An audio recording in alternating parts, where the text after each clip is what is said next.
아, 요즘 이렇게 뉴스도 보고 주변의 상황도 보고 하면 우리의 믿음과 또 그리스도의 몸된 교회가 큰 도전 앞에 놓여 있는 것 같습니다. 세계적인 뉴스를 봐도 그렇고 세계 뉴스를 봐도 그렇고 또 우리나라도 특별히 여러 가지 위기 가운데 놓여 있는 것 같아요. 통계들을 보면 미국 교회도 굉장히 이제 교세가 약해지고 있어요. 미국은 기본적으로 가정을 통해서 이렇게 이어지거든요, 믿음이. 그런데 이제 그래서 아주 무너지지 않는 일정한 규모가 있는데 이제 모태신앙들이 교회를 떠나기 시작하는 시대가 되었다고 합니다. 그 통계를 보고 또 미국의 통계가 중요한 게 거기를 또 굉장히 이렇게 보통 일반적으로 한국 교회가 그 뒤를 따라가거든요. 우리가 긴장해야 되는 게 바로 여기에 있죠. 우리의 자녀들은 정말 올바른 믿음 생활을 할 수 있을까? 그럴 수 있는 시대를 살아갈 수 있을까? 뭐 이런 위기의식을 사실은 제가 굉장히 많이 가지고 있습니다. 우리는 그냥 우리 아이들이 뭐 해서 먹고 살까? 뭐 이런 거에 대한 고민은 많이 하지만 사실 저는 개인적으로 저희 아이들이 정말로 믿음 안에서 신앙생활을 잘할 수 있을까?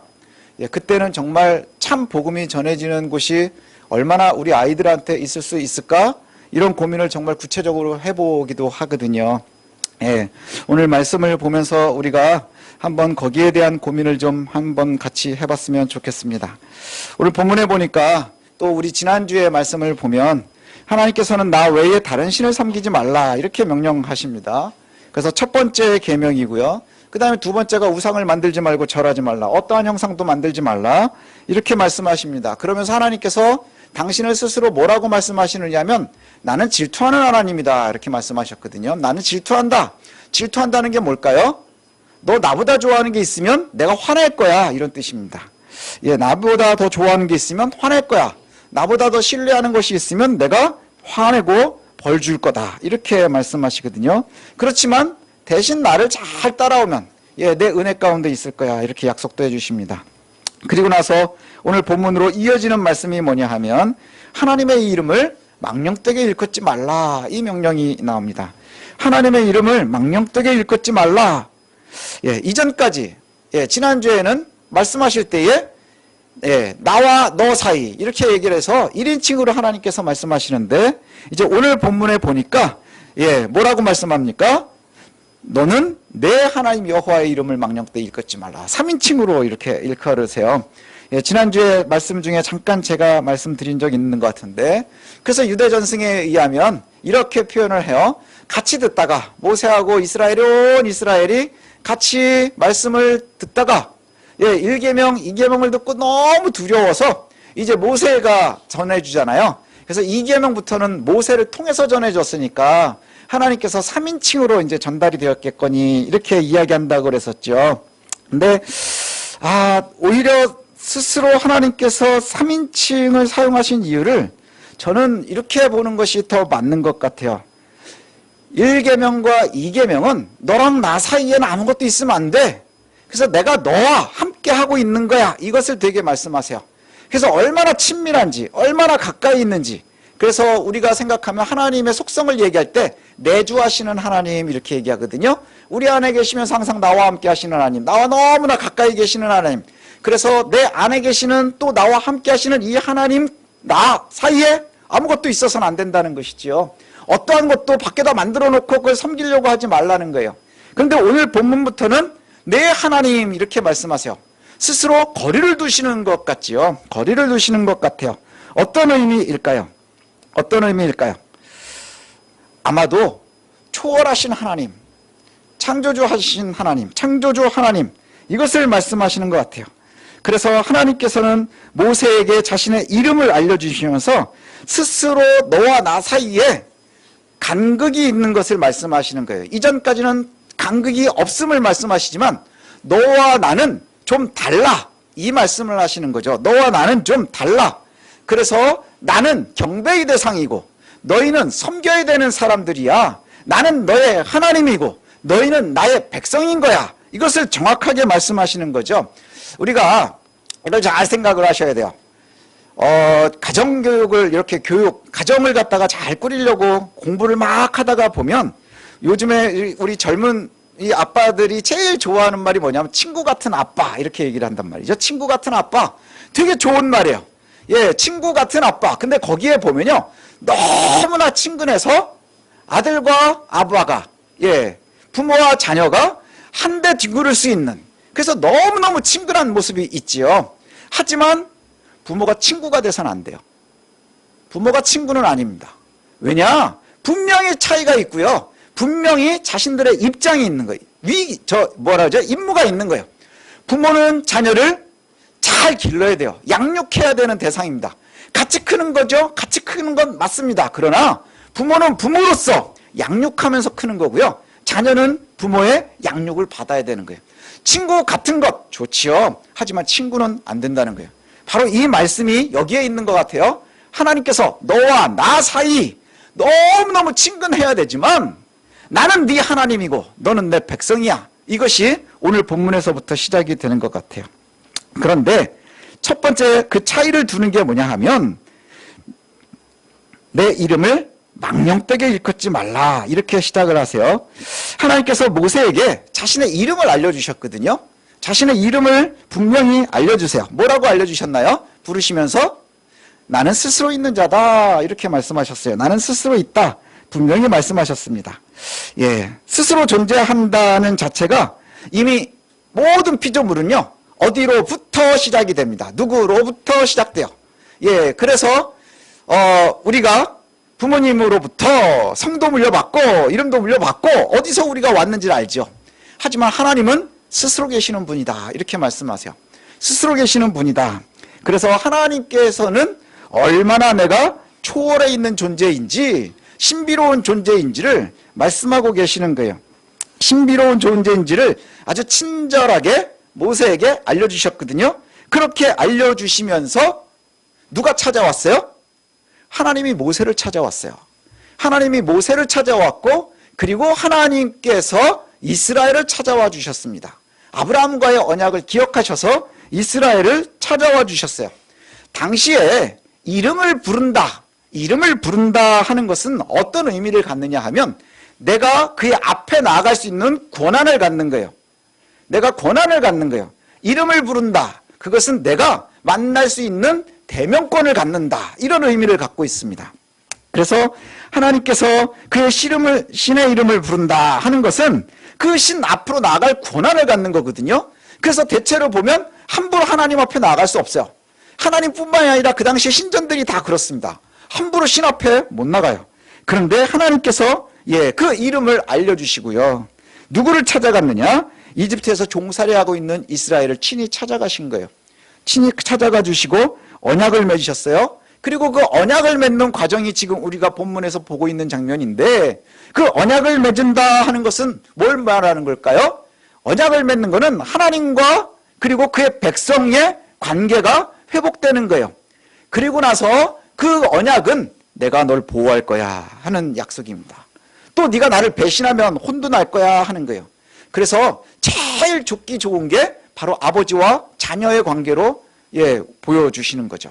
아버지와 부모와 자녀의 관계가 어떻습니까? 내가 너를 너무너무 사랑해. 내가 너와 함께 뒹굴고 같이 있지만 그러나 분명히 내가 너를 양육할 것이고 그래서 내가 나의 말대로 잘 양육되면 내가 항상 너를 최선을 다해서 돕겠지만 그렇지 않으면 때로는 혼낼 수 있는 거죠. 그것이 바로 하나님과 이스라엘의 관계입니다. 이제 이스라엘은 하나님 앞에 서 있거든요. 여호와의 이름을 부르면서 여호와의 얼굴을 향하면서 그렇게 서 있을 수 있는 권한을 가진 거예요. 하나님 앞에 얼굴을 똑바로 들고 하나님을 쳐다볼 수 있는 그러한 권리를 가졌습니다. 근데 이것이 권리이기도 하지만 때로는 위험이기도 합니다. 그렇지 않습니까? 영화 같은 데 한번 보십시오. 왕 앞에 나갈 수 있다는 건 어마어마한 성공을 했다는 뜻입니다. 왕 앞에 나간다는 것. 하지만 그 왕 앞에 나간다는 것은 또 동일하게 얼마나 위험한 짓인지 몰라요. 굉장히 위험한 짓입니다. 또 대제사장들이 하나님 앞에 나아갈 때도 그랬어요. 나중에 성소가 만들어지고 1년에 한 번 하나님 앞에 지성소에 들어갈 때에 그 사람들이 밑에 딱 대제사장복 밑에 왜 성류를 달고 방울을 달고 들어갑니다. 왜일까요? 하나님 앞에 나간다는 건 너무너무 대단하고 감사한 일이지만 죽을 수도 있는 거예요. 너무너무 무서운 일이죠. 그래서 오늘 본문이 그렇게 얘기합니다. 너는 내 하나님 여호와 이름을 망령되게 부르지 말라. 여호와는 그의 이름을 망령되게 부르는 자를 죄 없다 하지 아니하리라. 예, 우리가 생각해 볼 것이 바로 이겁니다. 우리가 여호와의 이름을 잘 불러야 되거든요. 여호와의 이름을 망령되게 일컫지 않는 것 되게 중요하고요. 하나님의 이름은 자주 찾아야 됩니다. 근데 망령되다로 번역된 이 히브리어가 샤브라고 하는 말인데 이게 명사로도 쓰이고 동사로도 쓰입니다. 근데 명사로 쓰일 때는 악, 거짓말 이런 뜻이에요. 악, 거짓말 이런 뜻이고요. 동사로 쓰이는 것은 오용한다, 잘못 사용한다, 혹은 학대한다라는 의미를 가져요. 잘못 사용한다, 학대한다라는 의미를 갖는데 하나님 여호와의 이름을 개인적인 목적으로 또 이익을 위해서 함부로 사용하는 죄를 범하지 말라 이런 뜻입니다. 이용하려고 하지 말라. 함부로 사용하지 말라. 하나님의 이름을 거짓 예언하고 점치고 이러는 곳에 사용하는 것 이런 것이겠죠. 예, 하나님께서 당신의 이름을 알려주신 것은 우리로 하여금 가까이 다가와서 경배하라고 알려주신 거예요. 그런데 가까이 와서 경배하는 자들이 권력이나 이런 것에 가까이 가면 자꾸 그것을 활용하려고 하는 것처럼 예, 이용해 먹으려고 하는 이들이 생긴다는 것이죠. 자신의 이익을 위해서, 나의 목적을 위해서 잘 어떻게 하면 하나님을 이용해 먹을까? 어떻게 하면 활용할 수 있을까? 이것을 고민하는 사람들이 생긴다는 거예요. 요즘 시국이 되게 어수선합니다. 예, 여호와의 이름이 망령되게 이용당하는 시대의 한가운데에 서 있다. 이런 생각을 요즘은 제가 지울 수가 없어요. 길거리에 가면 태극기, 성조기, 이스라엘기 이런 것도 있습니다. 거기에서 막 예, 정치 구호를 하다가 갑자기 아멘하고 할렐루야도 하고 막 이럽니다. 어떤 이들은 그걸 보면서 굉장히 예, 감동하고 기도하고 그러기도 해요. 근데 우리의 기분이 막 하나님께서 주시는 은혜인 것 같고 막 우리가 흥분하는 것과 한 발자국 떨어져서 한번 생각을 해봐야 되는 거예요. 뭐가 있느냐? 그것을 보면서 하나님은 기뻐하실까? 우리의 예배는 하나님께 영광을 돌리는 겁니다. 그리고 우리가 하나님 앞에 바로 서 있어야 되는 것이죠. 과연 하나님께서 좋아하실까? 혹시 이용해 먹는 건 아닐까? 고민해 봐야 됩니다. 거기에서 막 인도하시는 분이 얼마 전에 매스컴을 보니까 이제 예언도 하고 꿈도 잘 꾸더라고요. 그래서 자기가 영상이 찍혀 있으니까 자기가 요셉보다도 다니엘보다도 꿈을 잘 꾼다. 이런 말도 하더라고요. 제가 그런 생각을 했습니다. 그걸 보면서 이제 드디어 점점 교주의 길로 가고 있구나. 예, 이전에 이단이라는 것들이 그렇습니다. 시작은 기독교에서 시작을 해요. 문선명도 장로였고요. 박태선도 장로였습니다. 장로교였어요. 서서히 교주의 길로 가는 것 아닌가. 예, 여호와의 이름을 발판 삼아서 권력과 그 다음에 소유와 이런 것들이 점점점 그가 채우고 싶어하는 것 아닌가, 이런 생각을 해보게 됩니다. 더 깊이 얘기하면 또 정치 얘기가 될 것 같아서 제가 성경 이야기를 좀 하려고 합니다. 열왕기상 22장에 보면 열왕기상 22장에 나오는 이야기입니다. 북이스라엘의 가장 유명한 왕이 아합 왕이에요. 아합 왕. 이세벨의 아내. 잘 아시죠? 나봇의 포도원을 빼앗았던 이런 사람입니다. 이 아합 왕 때 일입니다. 이 아합 왕 때에 남유다의 왕은 여호사밧이었습니다. 여호사밧이라는 왕이 있었어요. 이 여호사밧의 그 당시에는 북이스라엘이 굉장히 강력해서 아마도 친하게 지냈던 것 같아요. 그래서 여호사밧이 북이스라엘의 아합을 만나러 갔습니다. 아합을 만나러 갔는데, 아합을 서로 만났다는 것은 이제 관계가 좀 좋았다는 뜻이겠죠. 북이스라엘과 남유다가 사이가 별로 좋지 않았겠죠. 나눠져 있는 거니까. 근데 여호사밧이 이제 아합을 이렇게 찾아갔는데, 그때 아합이 뭘 제안하느냐 하면, 우리 함께 힘을 모아서 길르앗 라못을 차지합시다, 이렇게 얘기를 해요. 길르앗 라못. 길르앗 라못은 하나님께서 가나안을 주실 때에 원래 이스라엘의 땅이었는데 그 당시에 아람이 차지하고 있었던 땅입니다. 그러니까 이스라엘의 입장에서 생각하면 하나님이 우리에게 주신 땅인데 지금 이방인 아람이 가지고 있어요. 거기는 굉장히 정치적으로도 경제적으로도 군사적으로도 요충지입니다. 굉장히 북쪽에 있는 땅이어서 국경 지역에 있는 곳이니까 굉장히 중요하죠. 하나님께서 우리에게 주신 땅인데 우리가 가져야지. 문득 생각하니 옳나요, 틀려요? 맞지요. 하나님께서 우리에게 주신 거니 우리가 쟁취하는 건 맞습니다. 그래서 그렇게 제안을 하니까 유다왕 여호사밧이 뭐라고 얘기하느냐 하면, 전쟁을 하려면 여호와께 물어봐야 됩니다. 전쟁을 하려면 여호와께 먼저 물어봐야 됩니다 라고 제안을 해요. 그랬더니 아합이 선지자들을 불렀어요. 선지자를 400명이나 불렀습니다. 선지자 400명을 불러서 그들에게 묻습니다. 길랄라못에 올라가서 우리가 싸울까 말까 하고 물어요. 그랬더니 선지자들이 다 같이 뭐라고 하느냐, 싸우십시오. 주께서 이기게 하실 겁니다. 얼마나 멋집니까? 주께서 이기게 하실 겁니다. 여기서 주 아도나이, 이게 하나님을 부를 때 하나님의 이름을 함부로 부를 수 없으니까 쓰던 주님 이런 뜻으로 쓰이던 하나님의 이름입니다. 호칭입니다. 하나님께서 이기게 하실 겁니다 이렇게 얘기를 해요. 그런데 여호사밧이 거기에다 대고 뭐라고 얘기하느냐면, 이 사람들 말고 여호와께 물을 수 있는 사람이 있지 않습니까 이렇게 얘기를 해요. 그러니까 여호와의 이름으로 400명이 예언을 했는데 여호사밧이 생각을 할 때는 뭐라고 생각을 했느냐, 여호와께 물어봤으면 좋겠습니다. 이게 좀 묘하죠, 분위기가. 여호와께 물을 수 있는 사람이 있지 않습니까 그래요. 그랬더니 아합이 뭐라고 하느냐 하면, 근데 그 사람은 좋은 얘기를 안 해요. 내가 듣기 아주 짜증나는 얘기만 합니다. 이런 얘기를 하는 거예요. 그러니까 아합도 그가 누군지를 알고 있는 거고, 여호사밧도 그가 누군지를 알고 있는 거예요. 지금 400명의 선지자가 있지만 진짜 여호와의 이름으로 말씀하고 있는 선지자가 누군지를 알고 있는 거예요. 근데 그를 400명을 부르는 가운데 부르지 않은 거죠. 왜요?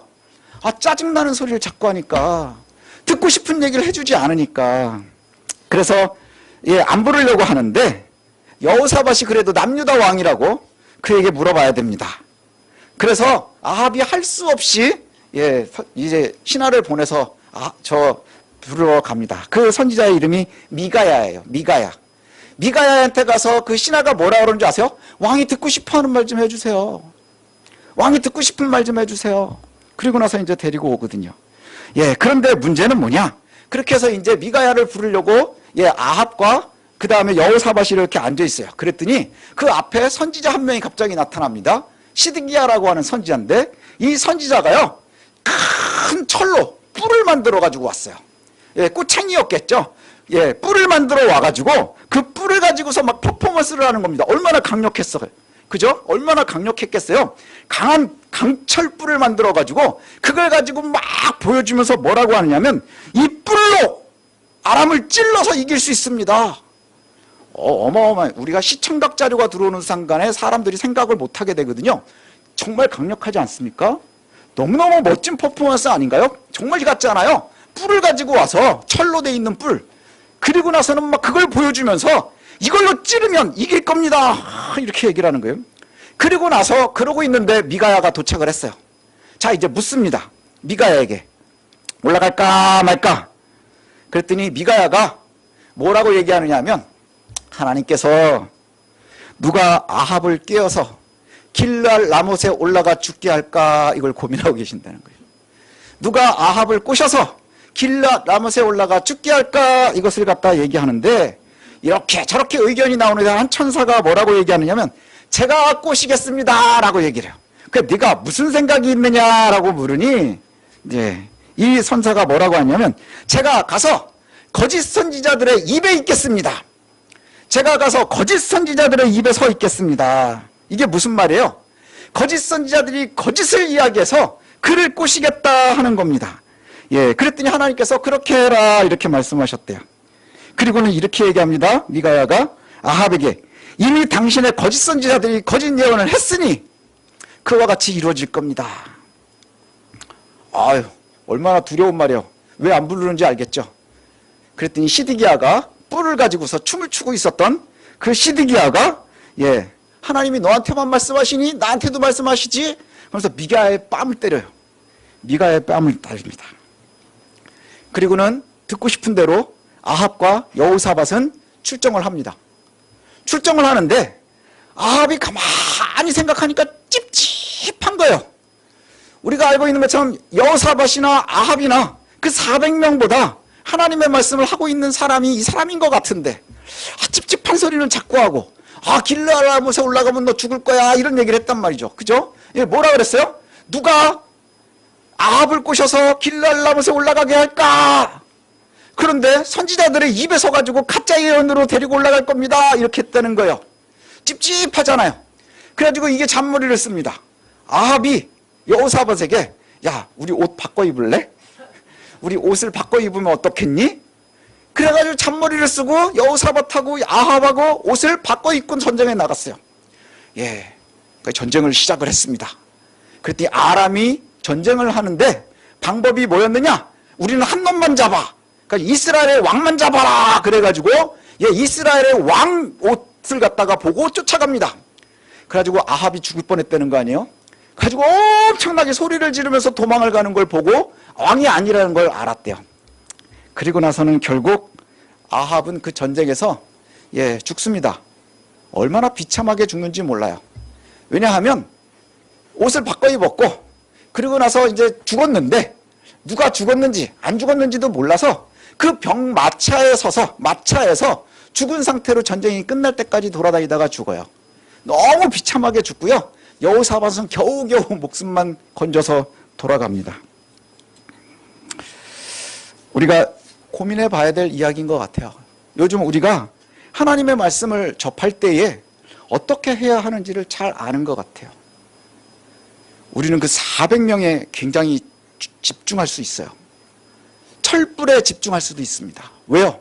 이게 진짜 같아 보일 수 있지 않겠어요? 많은 사람들이 그렇다고 하면, 또 철불을 보면, 뭔가 대단한 걸 보면, 뭔가 신기한 것을 보면 그게 진짜일 것 같지 않겠어요? 근데 미가야는 나와서 기껏한 게 뭐였습니까? 한마디 하고 뺨 맞고 들어간 것밖에 한 게 없어요. 그런데 우리가 알고 있는 것처럼, 이미 우리가 알고 있는 것처럼 결론이 나 있으니까요. 미가야가 참으로 여호와의 말씀을 전하고 있었다는 것이고, 결국엔 그의 예언대로 하나님 일을 하셨다는 거예요. 우리가 여호와의 이름을 알고 부를 수 있다는 건 굉장히 복된 사실입니다. 굉장히 복된 사실입니다. 아무나 그럴 수 없어요. 하나님께서 찾아와 준 사람들에게만 이것이 가능합니다. 이보다 큰 은혜는 없는 겁니다. 그러나 여호와의 이름을 함부로 거짓으로 이용하는 것은 반드시 죄를 묻겠다, 이렇게 말씀하시거든요. 어지러운 시대입니다. 점점 여호와의 이름을 망령되게 일컫는 횟수도 많아지고 그 다음에 강도도 세지고 이러는 시대입니다. 우리도 그런 어리석음에 빠져 있지는 않은지 두려운 마음으로 되돌아봐야 돼요. 참으로 되돌아봐야 합니다. 나도 혹시 우리의 일상생활 속에서 여호와의 이름을 망령되게 부르고 있지는 않은가? 내가 듣고 싶어하는 말만 듣고 있지는 않은가? 그러니까 신년이 되면 말씀 뽑기 하면서 내가 듣고 싶어하는 이야기가 나오면 좋겠다. 듣고 싶은 이야기밖에 없겠죠. 사람들이 듣고 싶어하는 것만 놓고 거기서 뽑으니까. 그런데 성경은 우리에게 경고도 하거든요. 징계도 하거든요. 마음을 찌르기도 하거든요. 망령되게 부르는 목소리에 유혹되지 않도록 우리가 항상 깨어 있었으면 좋겠습니다. 이것이 마지막 때에 저와 여러분들이 참으로 긴장하면서 말씀을 대해야 되는 이유인 줄로 압니다. 그리고 와서 계속해서 또 이어나오는 말씀이 안식일을 기억해서 거룩하게 지키라, 이렇게 얘기를 해요. 기억해라 하는 말을 좀 생각을 해봐야 되는데, 기억해라, 기념하라, 기억해서 기념하라, 이런 뜻입니다. 이 어떤 목사님이 딱 제가 아주 마음에 드는 예를 들으셨어요. 부부 사이가 진짜 좋으면 결혼기념일이 얼마나 기다려지겠어요. 그죠? 그런데 부부 사이가 진짜 안 좋은데 결혼기념일은 개나 줘버려, 뭐 이런. 그렇지 않나요? 안식일이 그런 것 같아요. 옛말에도 그런 말이 있더라고요. 없는 집 제사 돌아오듯 돌아온다, 뭐 이런 얘기를 해요. 혹시 안식일이 그렇습니까? 뭐 주일이냐 토요일이냐 이런 걸 떠나서 안식일의 의미가 설명을 해주세요. 그리고 하나님께서 직접 주신 십계명이라고 되어 있는 거기에 보면 이 안식일이 제일 깁니다. 계명이 제일 길어요. 성경을 읽으면서 제일 길다는 건 뭘까요? 진지하게 고민해봐, 이런 뜻입니다. 자세하게 설명을 해요. 근데 왜 이 안식일이 있느냐? 그 근거가 어디에 있느냐? 하나님께서 세상을 만들으셨어요. 6일 동안 창조하시고 7일째 쉬셨어요. 7일째 쉬셨어요. 그 고대에 신들을 섬기는데 하나님을 섬기는데 인간들이 섬기는 제일 좋은 방법이 뭐냐 하면 흉내내는 겁니다. 그래서 하나님을 흉내내는 거예요. 그래서 우리가 그리스도인이 되면 그리스도인은 뭐 하는 거예요? 성화된다는 게 뭐예요? 예수 흉내내면서 사는 거예요. 예수 흉내를 잘 내면 진짜 예수가 되는 거고 작은 예수가 되는 거예요. 근데 예수가 점점 예수와 우리의 삶이 멀어지면 그렇지 못한 거죠. 우리가 그리스도인이 된다는 것, 예수님처럼 사는 거예요. 예수님의 가르침처럼 예수님이 살아가셨던 그 길을 우리가 살려고 노력하는 거예요. 그것처럼 그 당시 고대에도요, 신을 흉내내는 거예요. 그래서 바알신, 아세라신을 섬기는 데는 그렇게 난잡할 수밖에 없었던 거예요. 그리고 그노스 신을 섬기는 데서는 인신제사를 할 수밖에 없었던 거예요. 그런데 여호와를 섬기는 사람들은 뭐 해야 되는 거예요? 하나님은 창조주 하나님이시고 하나님께서 뭐라고 말씀하시느냐? 내가 6일 동안 세상을 만들고 7일째 쉬었으니 너희도 쉬어라. 아들도 쉬고 딸도 쉬고 아내도 쉬고 종도 쉬고 심지어 짐승도 쉬고 그리고 니네 집에 들어와 있는 손님도 쉬게 해라. 이렇게 말해요. 이것을 갖다가 우리가 뭐로 생각을 해야 되느냐? 이 고대에는 안식의 개념이요, 유일하게 이스라엘 종교에만 있습니다. 이스라엘만. 어디에도 안식의 개념이 없어요. 예. 그 안식의 개념이 어디서 나왔느냐? 하나님의 창조의 섭리에서 나온 거예요.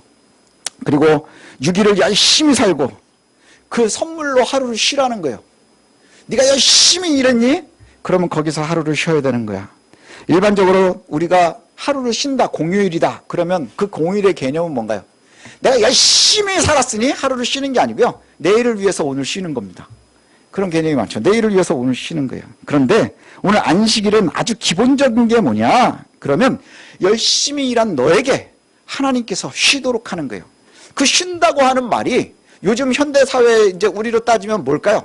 뭐 직장을 나가면 안 되고 일도 하면 안 되고 이런 거? 예, 그럴 수 있겠죠. 그런데 정말 중요한 것은 하나님 앞에서 위로받는 거예요. 안식하는 게 바로 그겁니다. 6일 동안 열심히 산다는 것, 자신들의 생업에 충실하는 거 물론 맞죠. 근데 이것이 우리의 구원관에다가 갖다가 적용을 해보는 겁니다. 구원관에, 예, 우리의 구속사에 살펴보면 6일 동안 열심히 살고 그래와서 안식하듯 우리가 여호와의 이름으로 살아가는 거예요. 이 세상을. 우리가 여호와의 이름으로 이 세상을 열심히 살아가는 겁니다. 예, 그게 바로 근본적인 엿새의 개념이 될 수 있을 거예요. 그렇게 열심히 살고 하나님께서 우리를 부르시고 우리를 선택하셔서 여호와의 이름을 부르면서 그렇게 엿새를, 우리가 이 평생을 열심히 사는 겁니다. 열심히 최선을 다해서 사는 거예요. 그러면 여호와의 이름을 망령되이 일컫지 않고 하나님이 말씀하시는 대로 하나님의 뜻대로 평생을 열심히 살면 그 이후에 뭐가 있는 거예요? 안식이 찾아오는 거예요. 바로 이게 우리의 구원 아닙니까? 그냥 단순하게 생각하니 죽어서 천국 가는 거예요. 예수님 일요일날 열심히 하루에 1시간씩 예배드리고 새벽기도 열심히 가고 봉사 열심히 하고 헌금 열심히 하고 이런 게 아니고요, 우리가 여호와의 이름을 망령되이 일컫지 않으면서 하나님 앞에서 평생을 사는 거예요. 6일을 열심히 사는 거예요. 그게 바로 우리의 영적인 6일 아니겠습니까? 우리가 평생을 사는 동안에 고달프죠, 힘들죠, 괴롭지요.